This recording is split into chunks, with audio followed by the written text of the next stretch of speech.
Depuis 1982, la protection de l'enfance relève des départements. Ils ont en interne une cellule baptisée ASE, Aide sociale à l'enfance, qui prend en charge les mineurs qui dépendent de ce dispositif. En Haute-Loire, en 2019, ce sont près de 700 enfants qui ont été confiés à l'ASE, une équipe pluridisciplinaire qui gère notamment les placements en hébergement. Nous avons décidé de mettre en valeur le travail de ces agents, mais aussi de leurs partenaires à travers toute une série de reportages. Et aujourd'hui, nous sommes au foyer de l'enfance, un hébergement d'urgence ouvert 24 heures sur 24, 7 jours sur 7 et qui, en 2019, a accueilli près d'une centaine d'enfants en danger entre ses murs. Venez. Je suis Josiane Coutarel, directrice déléguée enfance et directrice du foyer de l'enfance au département de la Haute-Loire. Le foyer de l'enfance est un service du département qui est donc géré et financé par le département. C'est un établissement qui, sur la Haute-Loire, est donc scindé en deux groupes. Un groupe pour les petits de 3 à 11 ans et puis un groupe pour les adolescents de 12 à 18 ans. Donc on accueille dans l'urgence les enfants qui présentent des difficultés, soit à la demande des parents qui demandent de l'aide, ou alors c'est une décision de placement judiciaire lorsqu'une situation est pointée d'un enfant qui peut être en danger ou en risque de danger. Donc à l'intérieur de l'établissement, on n'a pas de scolarisation, mais par contre on a l'hébergement et la prise en charge au quotidien et éducative des enfants.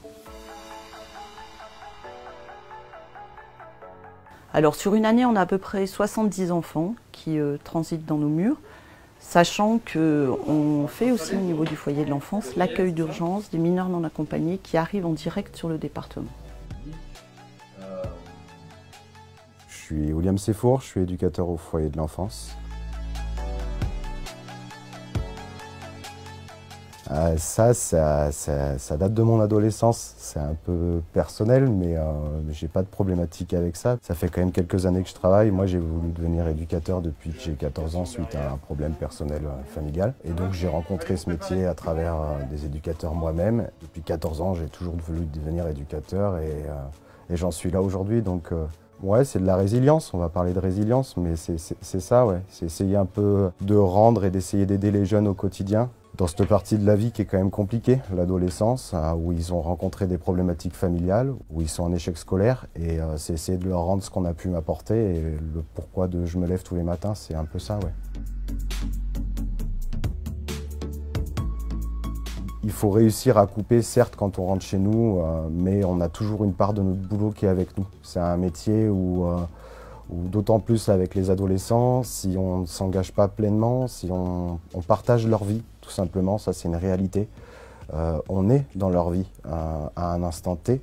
Je pense que le partage de nos vies, de nos expériences avec les jeunes, ça leur permet d'avoir confiance en nous, de se rendre compte qu'on est humain, qu'on a les mêmes souffrances, qu'on a partagé aussi des difficultés et qu'à travers ça, on peut créer une relation, je pense. J'ai envie qu'on retienne une équipe mobilisée au quotidien avec les ados. J'ai envie que notre métier soit aussi reconnu à sa juste valeur parce qu'on entend quand même des choses ces dernières années sur notre métier qui ne reflètent pas la réalité de ce qu'on vit au quotidien. Oui, on a des états de crise, oui, on a des choses compliquées à gérer. Ça passe par des violences physiques au niveau des jeunes.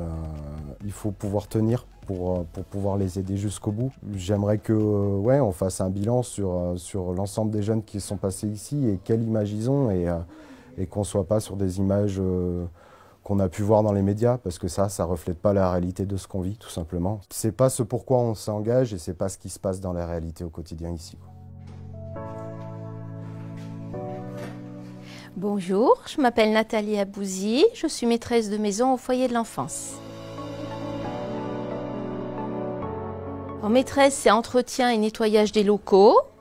Bon, avec le Covid en ce moment, c'est un petit peu plus compliqué. On nettoie et repassage du linge. Après, on fait aussi des accompagnements pour les jeunes, les emmener à l'école ou à leur rendez-vous. Et on fait le service de table aussi, le midi et le soir. En fait, ici, on est 2 maîtresses de maison, une le matin et une l'après-midi, côté ado. Oh, ils sont adorables, on est là de toute façon pour eux. Et puis bon, il faut les écouter. On discute, soit de leurs problématiques, soit de tout en fait. Donc il y a tous les sujets, il n'y a aucun sujet tabou. C'est surtout la musique avec eux. Donc moi, je leur fais écouter ma musique les années 80.